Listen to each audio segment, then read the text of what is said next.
Всем привет, меня зовут Норд, и сегодня я хочу вам рассказать, почему я начал тренироваться. Я начал тренироваться не потому, что хотел мышцы или пресс. Если честно, мне надоело чувствовать себя слабым. Не только физически, а внутри.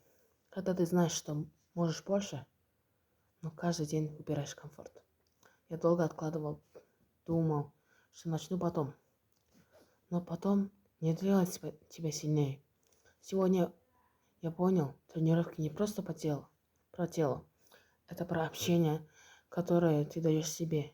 И либо ты выполняешь ее, либо нет. Я не идеален, я не сильный, я только начинаю.